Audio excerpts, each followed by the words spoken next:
All right, so I want to talk to you all about how to record or photograph artifacts for this Student Spotlight assignment. So, first of all, you want to pay close attention to what your person said and think through what artifacts are going to work well for that. So, I've collected a few random things from some of the things that Kylie was talking about, and a couple of things that can be challenges based on who some of you have selected. So I'm working here right now just at my desk, right? So I've got a nice flat surface. And the key to this is to actually get a nice light source. Now you've got two choices here. Number one, you can have a light source coming in from a 45-degree angle from either side, and that should cancel out shadows on either side.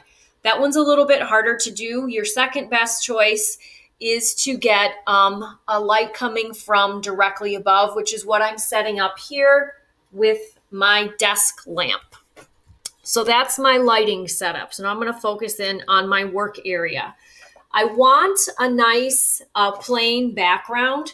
So a plain sheet of white paper. So this is actually just next year's school calendar. So it doesn't have to be anything fancy. So I'm going to lay that down for easier editing, or if I choose to still have some of the background because I don't want it to get too blurry, I do actually have something that's not going to be visually busy.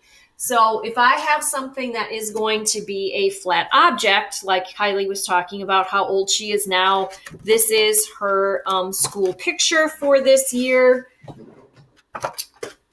And I can go ahead and take this one out of the school picture book. And one of the challenges with this is that it has a shiny surface. So you've got to beware. Shiny surfaces are the most difficult ones to photograph. And as I am taking a look at this from my angle, there is a little bit of glare that I'm getting. So I'm adjusting my light to get the least amount of glare possible.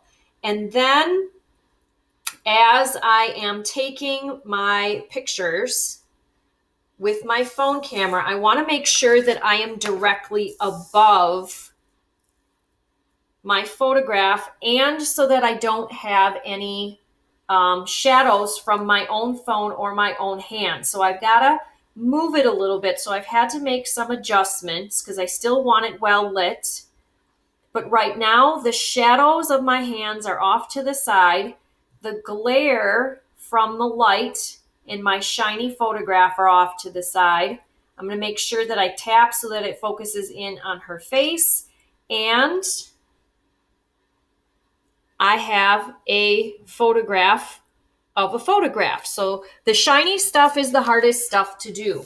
So she was also talking about LOL dolls. So I went into her toy collection, and I've selected a few of those out. These are going to be a little bit easier to do.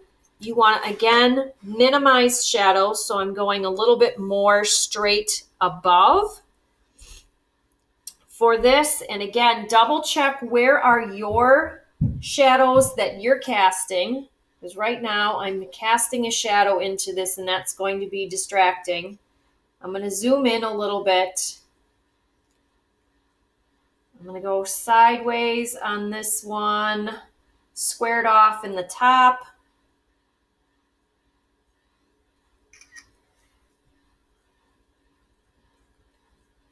And I've got the LOL dolls on there. I'm not super happy with that little bit of a shadow on the bottom, so I'm going to play around with my lighting, but that is basically how you are going to photograph artifacts.